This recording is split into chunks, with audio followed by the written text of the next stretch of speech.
Hi. Well, I get down, you can see me a bit better. I thought on this little video I'd just talk a little bit about rainwater tanks. Certainly one big aspect of living on a farm. A lot of the times you don't have town water like we do. We live off of tank water and dam and creek water. But it's the rainwater tanks that I just wanted to have a quick chat about today. Just because it's you know, even if you're in the city, I guess rainwater tanks, certainly here in Australia, you know, they're really getting promoted a lot, and they are a great thing, you know, for catching your rainwater and using it for, even if you're just watering the garden and that sort of stuff, but particularly if you want to drink it, because that's what a lot of people, you know, think it's great, and it is. You get beautiful fresh rainwater to drink. But there are a couple of little maintenance things that I just wanted to bring to your attention to make sure that if you're going to have the rainwater tank in there, that you do just pay attention to make sure that water is safe all the time. Because so many people just sort of forget about it, you know. And there's a couple of things in the tanks, or the connections to the tanks, that people might not even know about.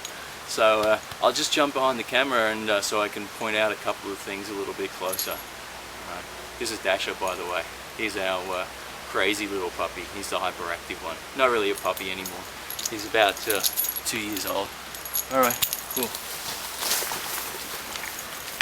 Okay, so, you know, here's your classic, and I use these are polyethylene, you know, rainwater tanks, plastic rainwater tanks, as opposed to your classic, you know, corrugated steel or what have you. Doesn't really matter, the two. I mean, they're both as good as each other, really. I went for the poly tanks, just, you know, the color blends in a little bit with the house, even though I've really hidden them behind the garden and stuff. I mean, over here is the woodshed that I was talking about in my other video. So, and behind me is our creek. So, you know, you can see there's not much that you can see there. So these are really tucked away in the back of the property. And these are 22,000 litre tanks, or let me see, that's 2,500 gallons, is that right? 5,000 gallons, sorry, 5,000 gallon tanks, or 22,000 litres. Now, the main things that I wanted to point out about, now, one of them I won't really be able to show you, but if we get up here and if the camera adjusts, you can see the pipe going into the top of the tank. Now, where that goes into the top of the tank, just up here, there should be a screen in there. Now, mine is like it's like a fly screen that you would use. Here's the other one on the other side. So just in the top, without climbing up there to show you. So the screen is a fine mesh, as I said, like a fly screen, that is there to capture any dirty material that might come off the roof of your house. So, you know, that could be bird droppings, it could be leaves and sticks or anything that is going to get washed from your roof down the drain pipes and then come into your tank. Okay, so it's really important to make sure you've got a screen there. Obviously the screen catches those things and you need to be able to clean the screen.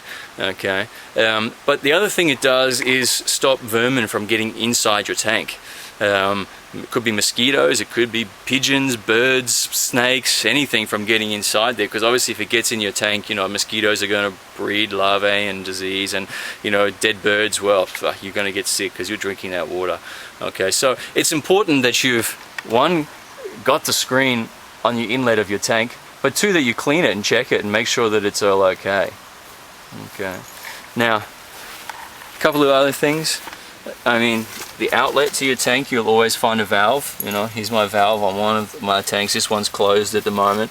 I mean, I've got two tanks and I cycle them around so that I turn the water over so it doesn't stay there too long in one tank. But make sure there's no leaks or anything. That's a classic spot where they might be leaking from and you'll be wasting your rainwater from that sign. Starting to rain, so I better hurry up with this video for a change.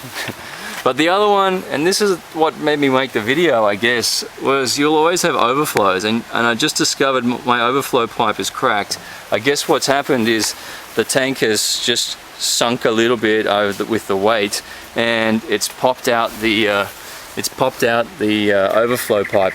But one of the things I certainly thought that maybe a lot of people don't know about is right here, just inside, you can see there's a little screw here. this piece is actually a separate fitting, okay, which is screwed onto, pushed into my tank, and then the overflow pipe plugs onto that. Now, in that little fitting is another piece of fine mesh. It's another, just like the screen to the inlet of your tank. Now, what it's doing is, because this pipe here, overflow pipe, okay, I mean, mine disappears into the ground and then goes out to the creek where it overflows to, but the end of that pipe is just open, okay? So when you've got the end of that pipe, again, mosquitoes or bugs or anything could go up that pipe and then go all the way up and into your tank through the overflow pipe. But by having that little screen there, that mesh screen, it stops, again, mosquitoes from going in or vermin from getting inside your tank. Now, that's a really important one, because everyone will have an overflow in your tank, because if you have lots of rain, of course, it will overflow. But I think a lot of people won't even realize that there should be a screen there. It could be that you have the screen at the other end where it overflows, or at least have a, call it a frog trap, frog flap, so that the flap closes, and when the rain comes it pushes it open, but it shuts again once it's stopped overflowing to stop the water from coming up.